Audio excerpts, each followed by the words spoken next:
ভোগালীৰ উৰুকালৈ মাজত মাত্ৰ এটা দিন। ই আখল কি পথাৰ, সকলোতে যেন সীমাহীন ব্যস্ততা। গৃহিণীৰ আখলত এতিয়া চিৰা সান্দহ পিঠাৰ মেল। ভোগৰ উৎসৱ ভোগালী বিহুলৈ মাজত মাত্ৰ এটা দিন বাকী।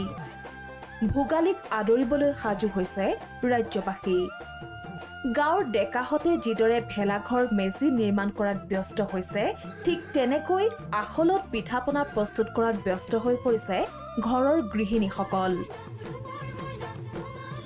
কোনোৱে যদি ঢেঁকী দিয়াত ব্যস্ত, কোনোৱে আকৌ তিল পিঠা তেল পিঠা আদি প্ৰস্তুত কৰাত ব্যস্ত হৈ পৰিছে।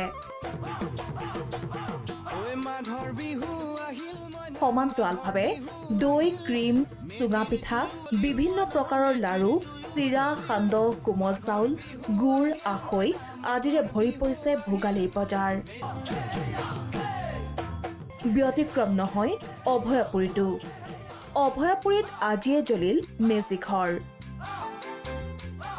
অভয়াপুৰীৰ জ্ঞান মন্দিৰ ৰাজঘাট বিদ্যালয়ত আজি উদযাপন কৰা হয় প্ৰাক ভোগালী উৎসৱৰ।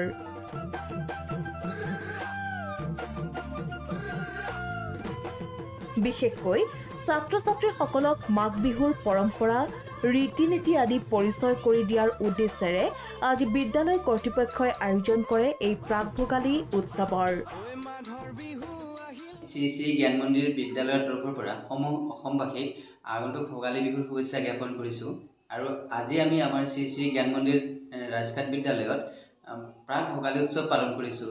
এই প্ৰাক ভোগালী উৎসৱ এই কাৰণেই পালন কৰিছোঁ যাতে ল'ৰা ছোৱালীয়ে আমাৰ শিকিব পাৰে যে ভোগালী উৎসৱত কি কি পিঠা পনা বনোৱা হয় আৰু এই উৎসৱ কেনেকৈ পালন কৰা হয়, কি কি সাজ পৰিধান কৰা হয়, এই সকলোবোৰ বস্তু যাতে আমাৰ আহিব লগা প্ৰজন্মই বুজি পায় আৰু তেওঁলোকে শিকিব পাৰে, সেই উদ্দেশ্যে আজি আমি এই ভোগালী উৎসৱ পালন কৰিছোঁ। একেদৰে সৰ্থেবাৰী উচ্চতৰ মাধ্যমিক বিদ্যালয়তো প্ৰাক ভোগালী মেলা।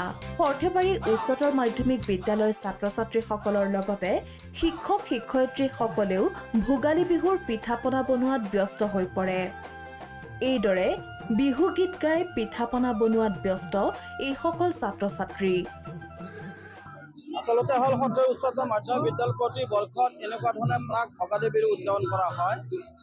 আৰু এই উৎসৱে আমাৰ ল'ৰা ছোৱালীক কৃষ্টি কেনেকৈ বজাই ৰাখিব লাগিব, এই বিহুৱে যে আমাৰ জীৱনৰ আয়ুস ৰেখা, এই আমাৰ ভোগালী বিহু যে আচলতে অসমীয়া সমাজৰ কৃষ্টিৰ মূল সূতা, তাকে লৈ আমি উদ্দেশ্য লৈয়ে আচলতে এই প্ৰাক ভোগালী বিহু উদযাপন আমি অনুষ্ঠিত কৰিছোঁ।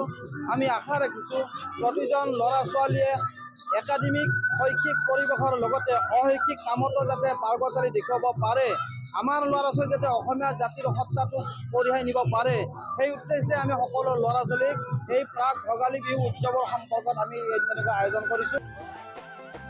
ৰাজ্যৰ ভিন্ন প্ৰান্তৰ সমান্তৰালকৈ পিছ পৰি ৰোৱা নাই ধেমাজিবাসীও। ধেমাজি লক্ষীপথাৰ বালিচাপৰি গাঁৱৰ ৰাইজে উৰুকাৰ নিশা একেলগে এসাঁজ খাবলৈ ৰংঘৰৰ আৰ্হিত নিৰ্মাণ কৰি উলিয়াইছে ভেলাঘৰ। আহোমৰ ঐতিহাসিক কীৰ্তিচিহ্ন ৰংঘৰৰ আৰ্হিত আটক ধুনীয়াকৈ গঞা ৰাইজে সাজিছে ভেলাঘৰ। আমাৰ মাঘৰ বিহুটো আমি যথেষ্ট ৰং আনন্দৰে মানে ৰংঘৰ আমাৰ সকলো আমাৰ উঠি অহা যুৱকে মানে এইটো প্ৰস্তুতি কৰিছে দেখাবৰ কাৰণে। মানে আমাৰ বহুত দিনৰ পৰা ল'ৰাখনে কৈ আছিলে মানে এই ৰংঘৰ কিবা আমাৰ হেৰিটো হয় একেবাৰে মানে পিছপৰা অঞ্চল, ইয়াত আমি সকলো অসমবাসীলৈ মানে আমি ৰংঘৰ হেৰি কৰি পিনে এটা মানে প্ৰীতি ভোজ খাম বুলি আমাৰ মাঘৰ বিহু। তাত প্ৰায় আমাৰ এতিয়া 20 দিন 25 দিন বেছি হ'ল মানে একাধিক্ৰমে ল'ৰাখনে লাগি আছে। উৰুকাৰ নিশা হাঁহে মাহে খাবলৈ সাজু হৈছে বালিচাপৰিবাসী। তেজপুৰতো ভোগালীৰ উৎসাহ। তেজপুৰৰ বাম পৰ্বতীয়াৰ গৃহিণীসকলে দিনে নিশাই ব্যস্ত হৈছে জুহালত। এটা দিনৰ পিছতে অসমীয়াৰ অতি হেঁপাহৰ ভোগালী বিহু। ইতিমধ্যে ঘৰে ঘৰে আৰম্ভ হৈছে ভোগালী বিহুৰ ব্যাপক প্ৰস্তুতি। ঢেঁকীশাল জুহালতো ব্যস্ততা বাঢ়িছে জীয়ৰী বোৱাৰীৰ। ব্যুৰ' ৰিপৰ্ট, প্ৰথম খবৰ।